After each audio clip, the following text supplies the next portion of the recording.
Olá pessoal, hoje nós vamos ver então uma continuação da última aula, né, que a gente trabalhou com relação ao KPS, e agora a gente vai ver a aplicação do KPS dentro da oceanografia, né, qual é a relação do KPS com a oceanografia.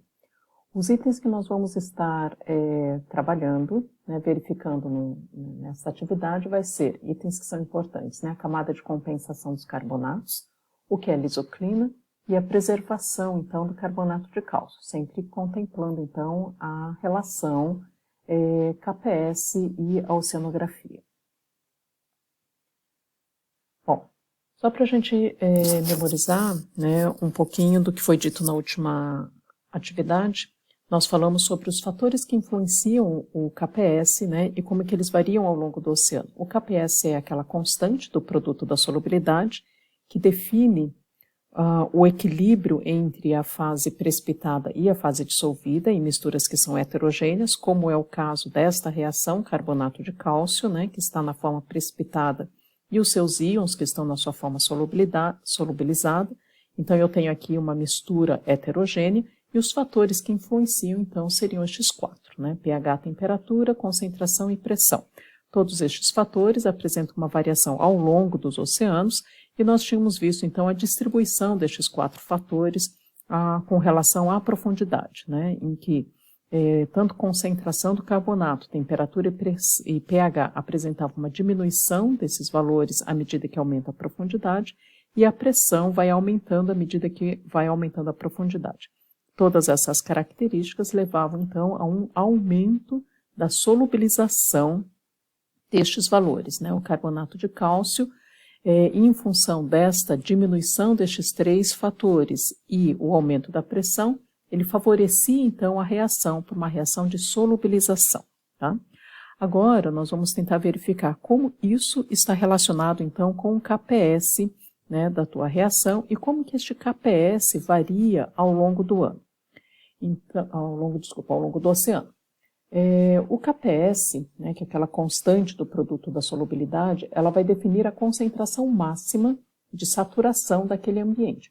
Como já tinha dito, este valor de concentração molar, ele foi definido sob determinadas condições, né, que seriam relacionados com aqueles quatro fatores: pH, temperatura, pressão e a concentração. Então, este valor de KPS teórico, ele foi definido para uma temperatura de 25 graus, pH neutro, pH igual a 7, pressão de 1 atmosfera e concentração de 1 molar, então, para cada uma dessas substâncias, tá?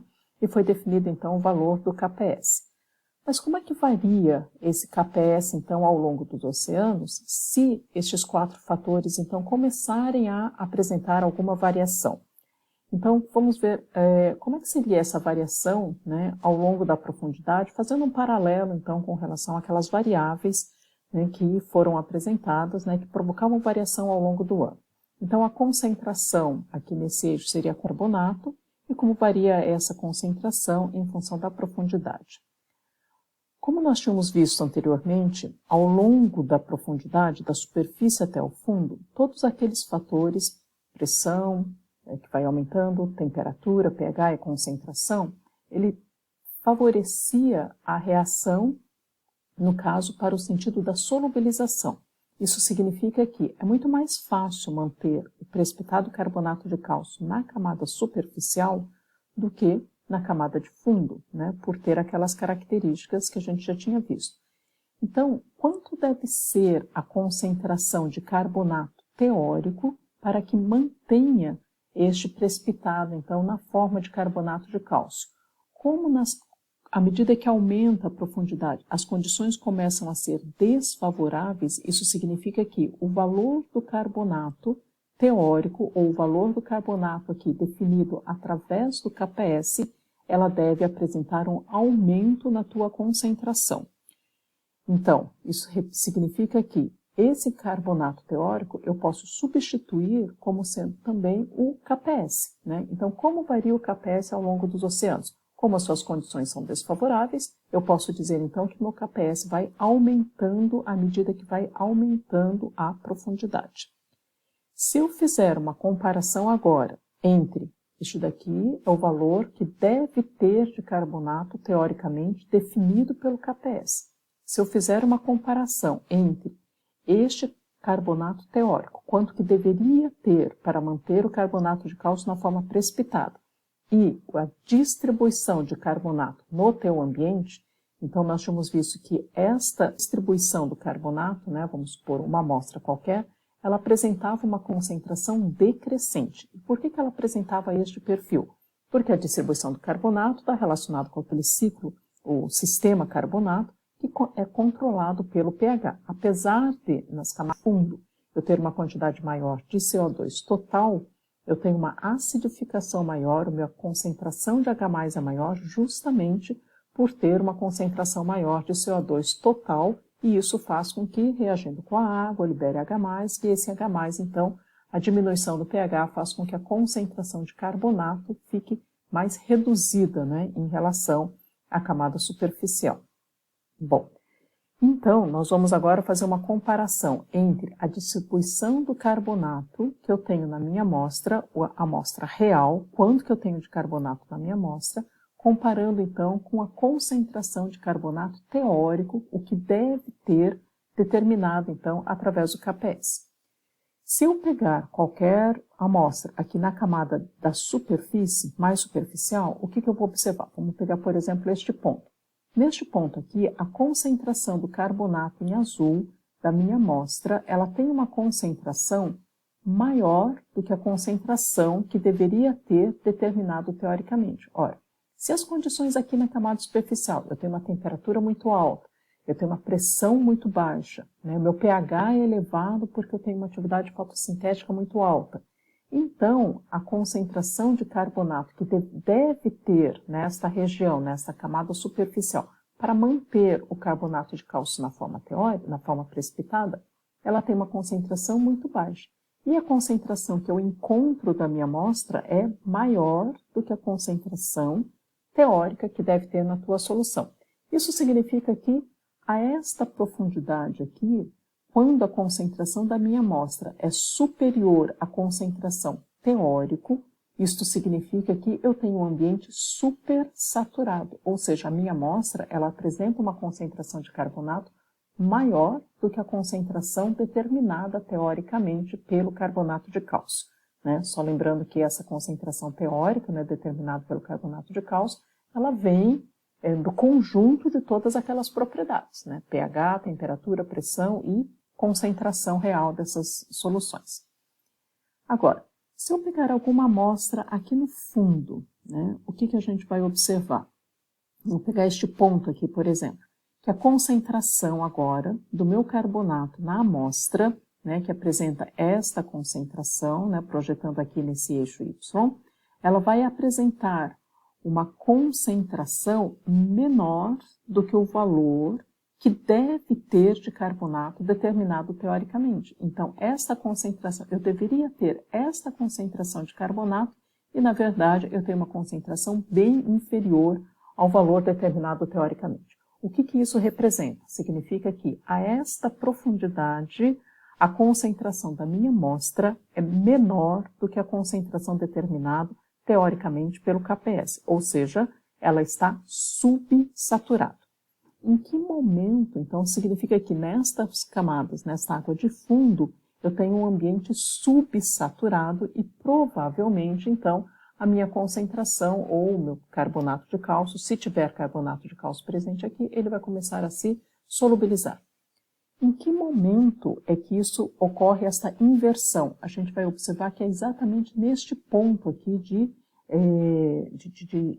encontro, né, entre o carbonato teórico, a distribuição do carbonato teórico, coincidindo com a distribuição do carbonato da minha amostra. A este ponto, nós chamamos então de lisoclina. O que seria lisoclina? Seria exatamente a concentração, quando as concentrações determinadas teoricamente pelo KPS, ela se equivale à concentração real de carbonato que está presente nessa minha amostra. Esta lisoclina é uma profundidade, que foi determinada aqui, é uma profundidade teórica, onde as duas concentrações elas são coincidentes. A concentração teórica determinada pelo KPS e a concentração real da minha amostra. O que a lisoclina ela indica? Ela indica que qualquer ponto acima da lisoclina, a qualquer profundidade acima da lisoclina, eu vou ter um ambiente supersaturado, ou seja, favorável à precipitação de carbonato de cálcio. E qualquer ponto abaixo desta lisoclina, então, eu vou ter uma amostra subsaturada, o que representa que vai estar sendo favorecido o processo, então, de solubilização do carbonato de cálcio. Tá? Bom, é importante a gente observar o quê? Que a lisoclina, então, é uma profundidade teórica, né? Não existe uma relação, uma profundidade definida teoricamente, onde tem o equilíbrio, então, entre essas duas concentrações, né? A concentração de carbonato real da amostra e a concentração teórica, então, dessa minha solução. Esta lisoclina, ela permite agora calcular o que nós chamamos de coeficiente, né, do produto da concentração molar, ou a relação entre a concentração molar real da minha amostra, quanto que eu tenho de cálcio e quanto que eu tenho de carbonato na amostra, comparando então com o valor determinado pelo KPS, que nós chamamos então de índice de solubilidade. Esse índice de solubilidade nada mais é do que comparar os valores reais com os valores teóricos, já que KPS é também a concentração de cálcio e carbonato, mas o cálcio e carbonato determinado, teoricamente, calculado, né, em função daqueles valores. O que esse índice de solubilidade permite determinar? Que quando esse índice de solubilidade for superior a 1, isso significa que a concentração da minha amostra é maior do que o valor determinado pelo KPS, eu tenho um ambiente que vai estar super saturado. Seriam essas profundidades que são localizadas acima da lisoclina. Quando eu tenho valores equivalentes, ou seja, a concentração produto destes dois elementos equivale ao produto da concentração molar determinado pelo KPS, eu vou encontrar uma situação de equilíbrio estático, e isso representa, então, essa lisoclina. E quando esse índice de solubilidade for menor do que 1, ou seja, quando a concentração dessas duas concentrações reais da minha amostra são menores do que o valor determinado teoricamente pelo KPS, eu vou ter um ambiente subsaturado, que seriam todas as profundidades, então, abaixo desta camada, né, de equilíbrio, que seria um ambiente subsaturado, tá? Vamos ver depois, eu vou finalizar agora, na próxima etapa a gente vai visualizar como isso está impactando, né, dentro dos oceanos. Como isso é importante, nós conhecemos o que seria a lisoclina, camadas superiores e inferiores, a lisoclina, e como isso permite fazer uma avaliação da distribuição das diferentes formas de carbonato de cálcio dentro dos oceanos.